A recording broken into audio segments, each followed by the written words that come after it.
सभी प्यारे साथियों को प्यार भरा नमस्कार। मैं हिंदी व्याख्याता कविता सुरान एक और नया वीडियो लेकर आपके सामने हाजिर हूँ। दोस्तों, हमारा आज का वीडियो रहेगा सेकंड ग्रेड पर आधारित, क्योंकि फर्स्ट ग्रेड में तो अभी लगभग आपका एग्ज़ाम आ ही चुका है। आपके पास 16-17 दिन बचे हैं, तो आप जमकर मैं बहुत सारी वीडियो बना चुकी हूँ। फर्स्ट ग्रेड पर आप अपना रिवीजन कीजिए।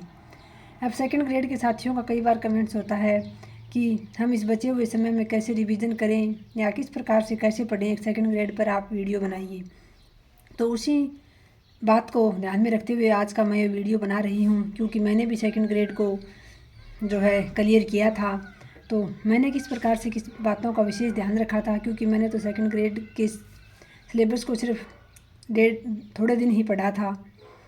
तो आप सभी साथियों से मैं ये उम्मीद रखती हूँ कि आपकी जो है नोट्स वगैरह तो आपके बन चुके होंगे अब तक।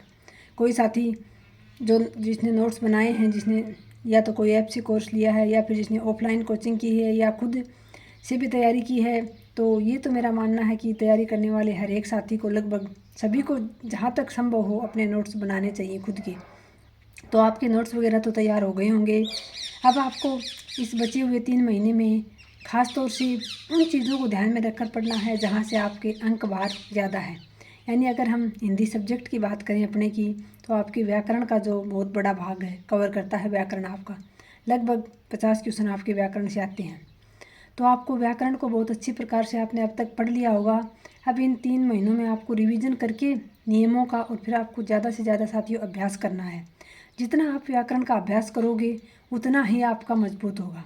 जैसे कि संधि हैं, उसके अगर सारे नियमों की बात करें तो मुझे आज तक भी याद नहीं है, लेकिन एक बार आप कुछ नियम याद करके उसके बाद आप जितना अभ्यास करोगे, संधि हुई, समास हुई, कुछ भी हो, उपसर्ग हुए, प्रत्यय हुए, व्याकरण का जितना ज़्यादा आप अभ्यास करोगे उतना ज़्यादा व्याकरण आपका क्लियर होगा और उतना ही आप अपने आप को आगे पाओगे, अगर आप व्याकरण आपने अपना मजबूत कर लिया तो। क्योंकि सेकंड ग्रेड में व्याकरण का बहुत बड़ा रोल है।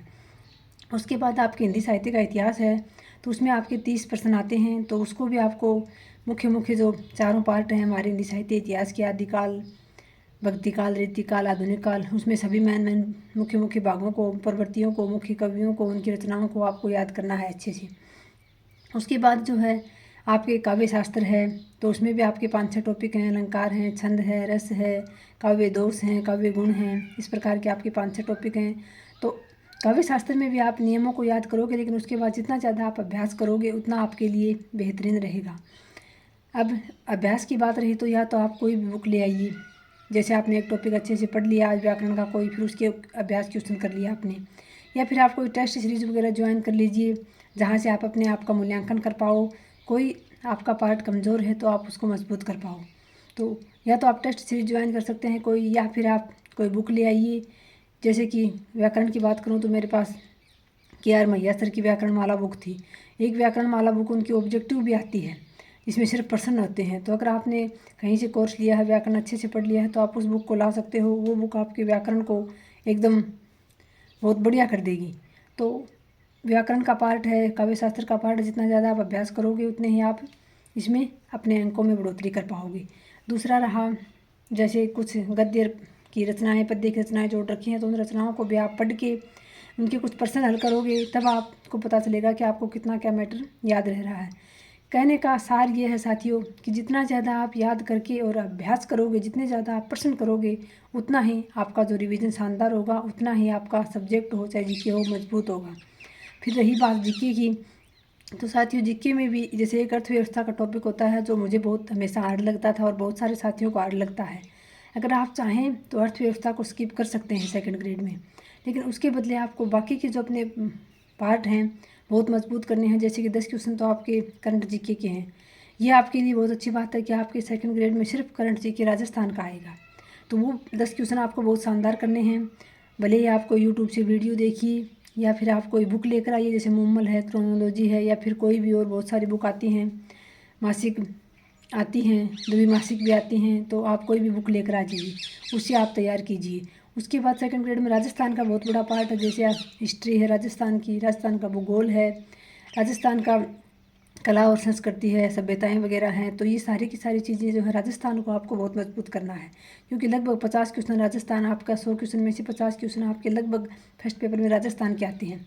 अगर आपका राजस्थान बहुत मजबूत हुआ, राजस्थान जी के, और उसके बाद आपके करंट के क्वेश्चन बहुत अच्छे हो गए, उसके बाद एक जैसे महाद्वीप महासागर हैं, इनमें कई साथियों का कमेंट्स होता है कि ये सब मिक्स हो जाते हैं, तो आपको महाद्वीप महासागरों के जो अलग अलग थोड़े से नोट्स बना लेने हैं शॉर्ट, उसमें आपको मुख्य मुख्य विशेषताएं लिख लेनी है कि कौन से महाद्वीप की क्या विशेषताएं हैं, कौन से महासागर की क्या विशेषताएं हैं। इसके अलावा जैसे अंतर्राष्ट्रीय जो हमारी यूएनओ संस्था है, उसमें संयुक्त राष्ट्र संघ, उसके भी आपके 3-4 क्वेश्चन आते हैं।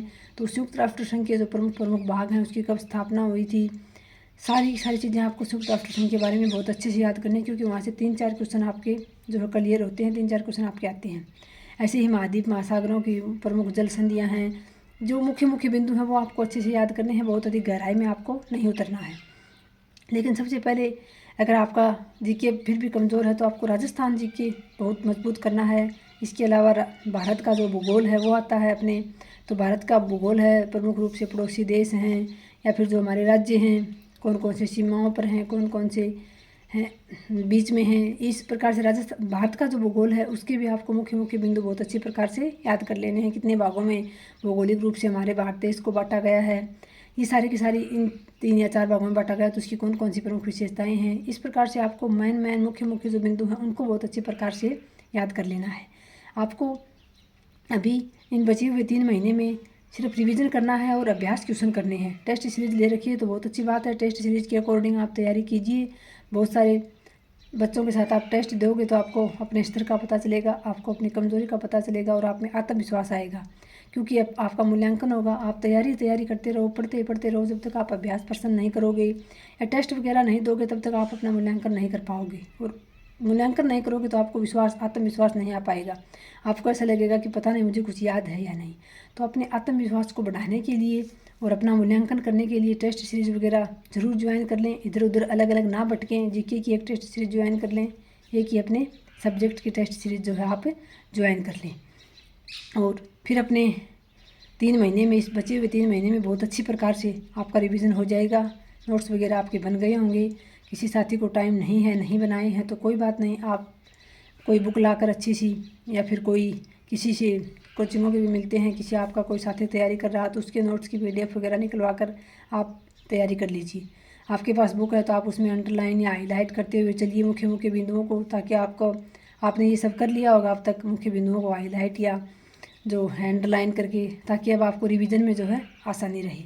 तो इस प्रकार से आपको इस 3 महीने का बहुत अच्छी प्रकार से सदुपयोग करना है साथियों। जहाँ तक हो सके, खासतौर से सोशल मीडिया के जो भ्रामक खबरें फैलाई जाती हैं सोशल मीडिया पर, या फिर जो वाद विवाद चलते हैं, उन वीडियो से आपको बच के रहना है। सिर्फ और सिर्फ आपको यूट्यूब को अगर आप खोलते हैं, यानी मोबाइल को भी अगर आप लेते हैं, तो सिर्फ और सिर्फ आपकी पढ़ाई से संबंधित ही चीज़ें उसमें होनी चाहिए और पढ़ाई से संबंधित ही चीज़ें आपको देखनी हैं। चाहे यूट्यूब पर हो, चाहे कोई ऐप से आपने कोर्स ले रखा है, टेस्ट सीरीज ले रखी है, कुछ भी हो, आपके मोबाइल में सिर्फ और सिर्फ पढ़ाई से संबंधित ही सामग्री होनी चाहिए और उसी को आप देखोगे। भले 1 घंटा, 2 घंटा, 3 घंटा आप दिन में देखते हो, लेकिन सारा ही दिन मोबाइल से भी नहीं पढ़ा जाता साथियों। जितना ज़्यादा आप किताबों से पढ़ोगे, जितना ज़्यादा किताबों के नज़दीक रहोगे, उतना ही आपका ज़्यादा कॉन्सेप्ट क्लियर होगा, और जब कॉन्सेप्ट क्लियर होगा तो आप आसानी से सफलता प्राप्त कर पाओगे। तो किताबें बहुत ज़रूरी हैं। अकेला सोशल मीडिया से, मोबाइल से तैयारी नहीं होती है। हाँ, मोबाइल जो है सहायक के रूप में आज बहुत बड़ी अपनी जो है इसका सहायक के रूप में बहुत बड़ा रोल हो गया है इसका। आपको टेस्ट सीरीज लेनी हो, आपको अपना मूल्यांकन करना हो, यूट्यूब से आपको किसी भी टॉपिक जो आपका कमज़ोर है, जो आपको कठिन लग रहा है, उसके आपको वीडियो देखने हो तो आप आराम से देख सकते हो। तो अभी आपको अपने सिलेबस के वो जो है मुख्य भाग छांटने हैं जिनका अंक बार ज़्यादा है, जहाँ से प्रश्न ज़्यादा आते हैं। और एक और बात साथियों, हो सके तो आपके पास पीछे के 2-4 सालों के जो है प्रश्न आए हुए पेपर ज़रूर होने चाहिए, जिससे आपको ये पता लग सके कि RPSC किस प्रकार से, किस टॉपिक से किस प्रकार के प्रश्न पूछती है, ताकि आप आगे परीक्षा देते समय आपको जो है पैटर्न का पता हो, परीक्षा के पैटर्न का, तो आप आसानी से अपने प्रश्न कर पाओगे। तो आपको पुराने पेपर ज़रूर हल करने हैं, भले ही 2-4 पीछे के 2-4 सालों के कर लेना, क्योंकि उससे पहले तो है सिलेबस जो होता है वो चेंज हो जाता है 2-3 साल से, हर 2-3 साल से। तो फिर ज़्यादा पुराने भी नहीं, लेकिन कम से कम पिछले 2-3 भर्तियों के आप ज़रूर पेपर जो है देखना। जैसे सेकंड ग्रेड के साथी हैं तो वो फर्स्ट ग्रेड का पेपर भी देख सकते हैं, क्योंकि आपके हिंदी साहित्य का इतिहास आता है, कुछ प्रश्न व्याकरण के भी आते हैं, और जीके में भी जैसे आपकी कला संस्कृति, राजस्थान का भूगोल है, पॉलिटिकल है, ये सारी चीज़ें आती हैं फर्स्ट पेपर में, जीके फर्स्ट ग्रेड के फर्स्ट पेपर में भी। तो इस प्रकार से आपको अपना मूल्यांकन करना है और अपने ऊपर विश्वास बनाए रखना है साथियों, क्योंकि जीत उसी की होगी जो विश्वास रखेगा अपने ऊपर, अपनी मेहनत के ऊपर। तो अगर आप ईमानदारी से मेहनत कर रहे हैं, आपको अपनी क्षमता से बढ़कर मेहनत करनी है, और तो आप अपना ईमानदारी से अपना 100% दीजिए। उसके बाद आपका जो है, आपको अपनी मेहनत का फल ज़रूर मिलेगा। जितनी आपने मेहनत की है उसका फल आपको ज़रूर मिलेगा, भले ही थोड़ा देर हो सकती है। तो ईमानदारी से मेहनत करते रहिए साथियों, निश्चित रूप से भगवान भी आपका साथ देंगे और आप सफल हो जाओगे। तो मेरी दुआएं आप लोगों के साथ हैं। सभी साथियों से यही निवेदन है कि बहुत अच्छी प्रकार से अपनी तैयारी करें। जय हिंद, जय भारत।